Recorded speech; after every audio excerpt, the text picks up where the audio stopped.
I wanted to start with a little clip of another Michigander, Melissa White. And I wanted to share it with you to begin with because she was a winner of the early Sphinx competitions. She was a participant and a finalist in the inaugural Sphinx competition back in '98. She then went on to become a founding member of the Harlem Quartet. But early on here in Michigan, she was a member of the Detroit Civic Orchestra. In many ways, she was discovered very early on by the James Tatum Foundation. She went on to be also a soloist early on with the Lansing Symphony, as well as the Detroit Symphony, all organizations supported by the Michigan Council for Arts and Cultural Affairs. And I thought it would be important to share that type of direct impact that's happening, if we could show that video.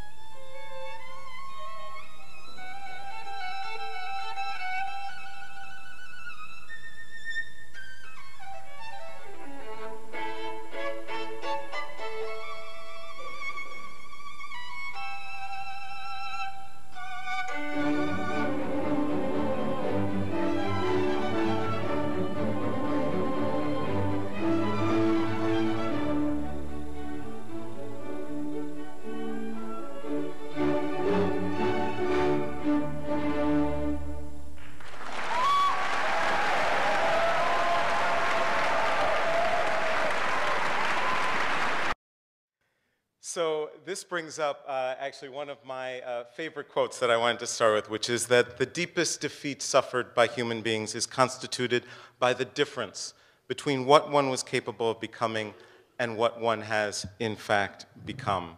Ashley Montagu is one of the great humanist intellectuals of our time whose contributions include the Elephant Man, women's movement with the natural superiority of women.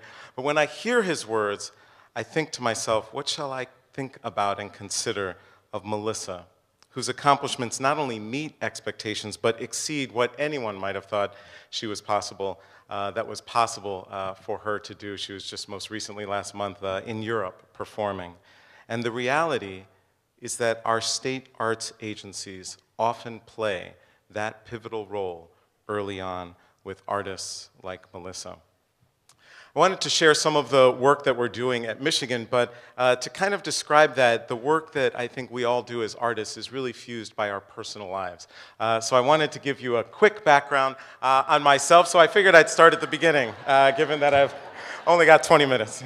But I was born, actually, I just celebrated my birthday on September 11th in upstate New York, but I was immediately given up for adoption. I was adopted by a white Jewish couple who were from Chicago who were neuroscientists.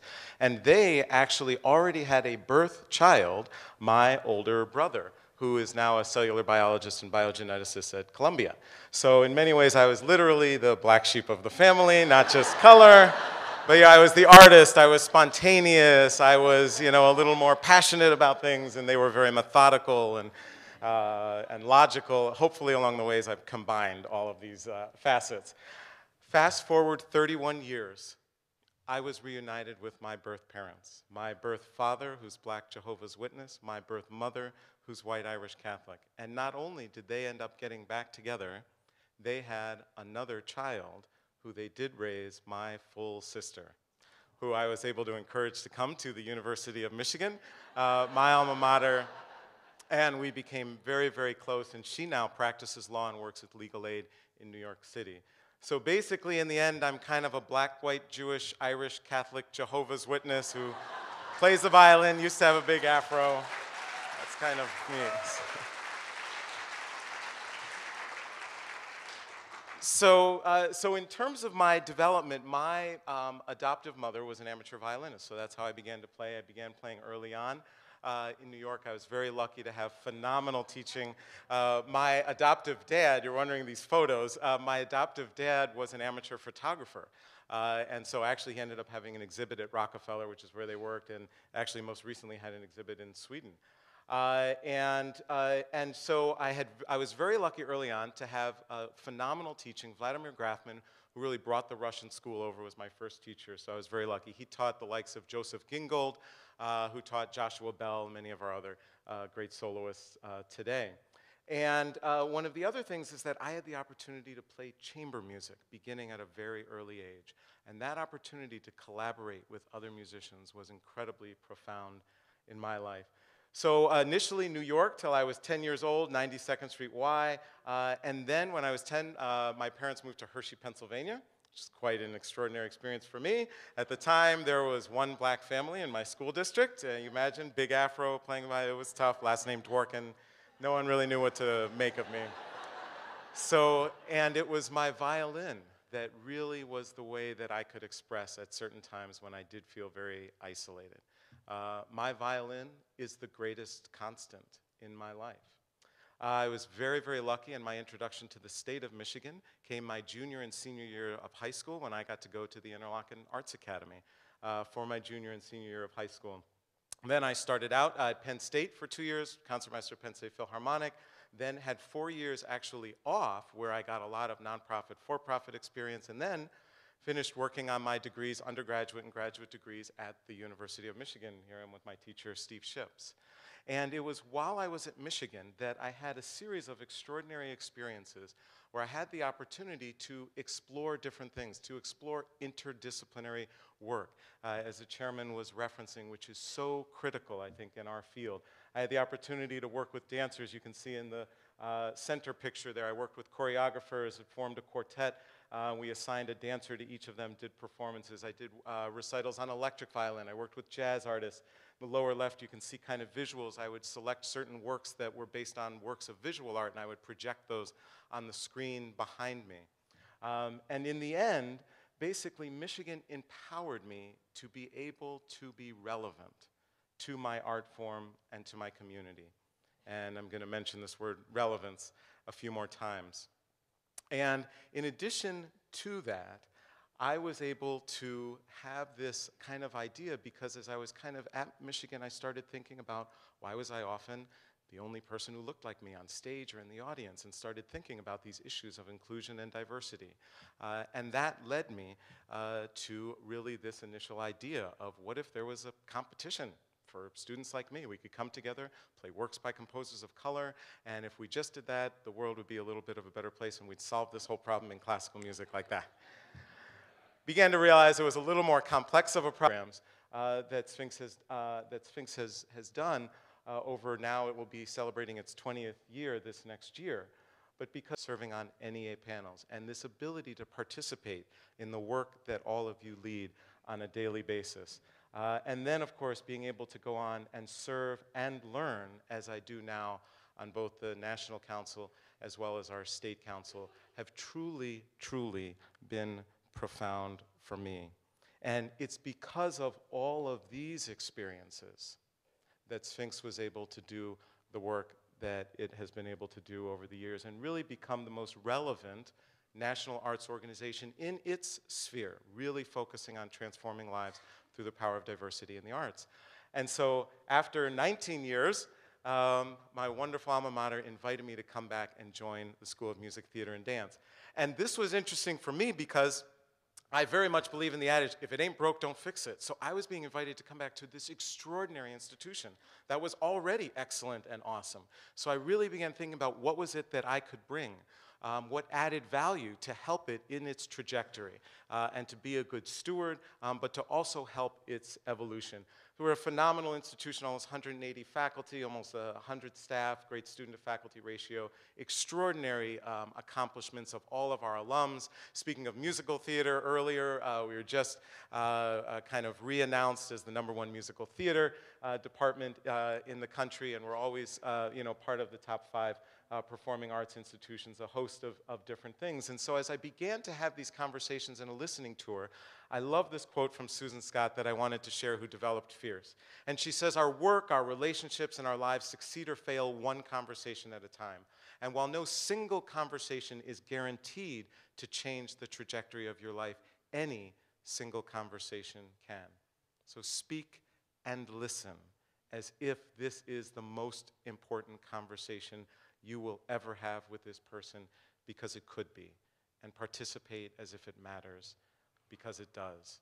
And throughout my life, I have strived, not always successfully, but I've strived to have that approach. And I think about some of those early conversations I had with John Bracey, with Wayne Brown, with others, that literally changed the trajectory of my life. And so I was trying to bring that approach to my work at the University of Michigan. And that led to the idea that we really needed to understand what unified us. We have 16 different departments, such a breadth of incredible disciplines that are tackled at the school. What unifies us? What drives us all together when we think about the work that we're doing? And a vision as opposed to a mission, which can be very, sometimes bullet pointed, complex. It often sits in filing cabinets at many organizations and institutions.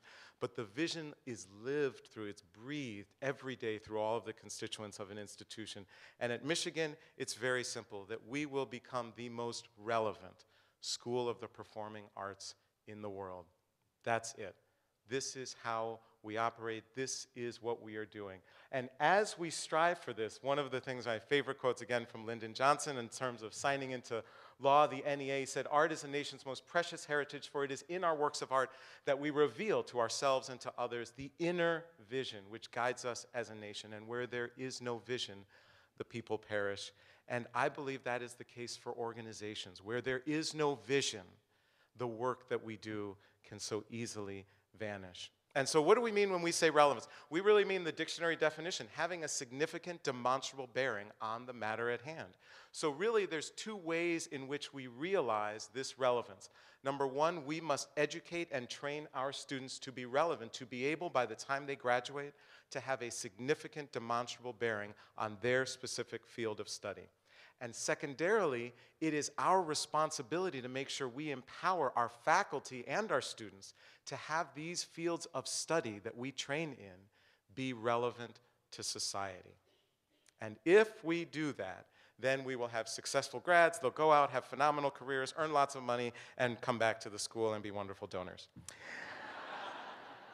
So one additional part of this is that as we carry out this work, there are kind of four pillars that we really center on, and they are innovation, inclusion, excellence, and resources.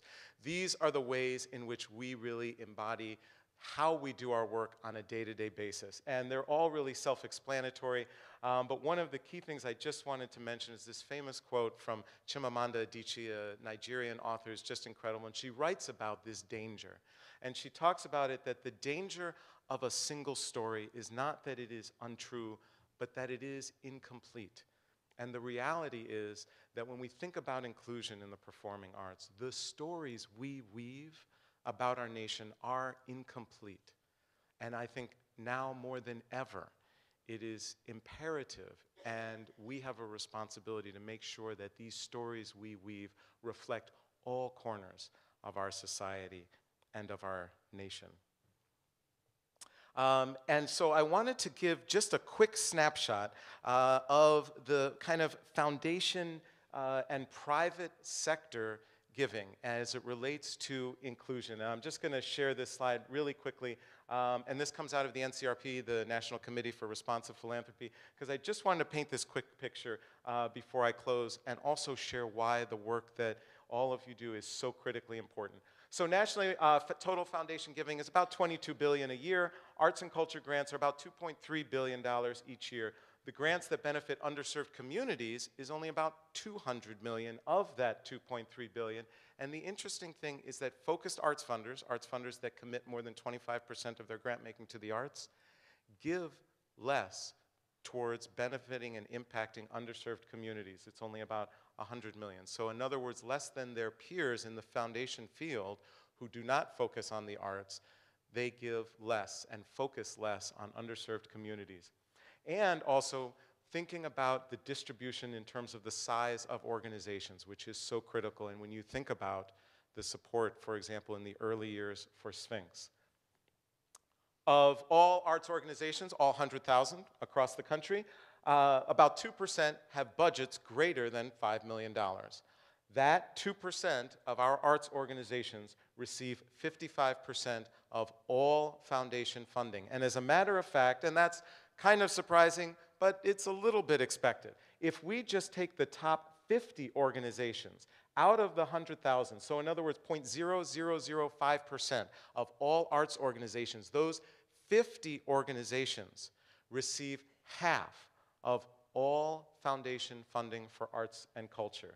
And so one of the results that Holly Sidford, who generated this study, says is this pronounced imbalance restricts the expressive life of millions of people, thus constraining our creativity as a nation. The asymmetry disadvantages all of us by restricting the types of cultural expressions we experience. And that makes me think directly to Chimamanda Adichie's quote about the stories and the danger of the single stories and whether what we are doing is still incomplete. And I think more importantly that it's because of this that the role of states' arts agencies is even more important. When I think about the impact of access, openness, the experience of review panels, innovation, major national foundations began to support Sphinx after the Michigan Council for Arts and Cultural Affairs supported Sphinx. Who is at the forefront of discovering the new innovations, understanding our arts communities at a local or regional level? Leaders. Who's understanding the landscape at the national level? It is each and every one of you that do this work every day in our communities. It has a profound effect, and because this is our overall national reality that our arts organizations face, the role that you play is even more pivotal. And the reality is that Sphinx would not exist, and I would not be leading our efforts at the School of Music, Theater, and Dance at the University of Michigan, if not for the work that you do. So I wanted to close with one last kind of comparative slide just to give you a sense. And as you know, kind of the appropriation approximately 146 million at the NEA, but I wanted to try and find a comparative just analysis just to give a sense in terms of public funding that relates to this idea of relevance, because there are always calls or challenges or issues about public funding for the arts and appropriations for the NEA. And so I thought I would just pull out the military band's budget. Now keep in mind, not including the actual line item in terms of personnel, so just the budget for military bands, and keep in mind the breadth of the NEA and all of that. So just specifically for military bands annually, it's over 350 million. And of course, we don't hear calls or challenges to those types of appropriations. And I submit to you, it's because there is not a doubt about the relevance. When we think about the role of music in our armed forces, going back to Civil War, any of our wars, when the commander-in-chief walks into a room, music plays. Music plays a profound role in and within and surrounding the military. And so I believe that the responsibility is upon our field to be able to make sure that we make the work that we do relevant. And when we think about it at the School of Music, Theater, and Dance, it is about training and educating our students to be relevant to these fields of discipline that we feel so strongly about, and then making sure that it's our responsibility to empower our faculty and our students to have these fields that we are so deeply invested in be relevant to society. And I think we are on a trajectory, and we have to continue, and we will do that all together. I love quotes. My second to last quote here, Larry Page, another one of our alumnus from the University of Michigan.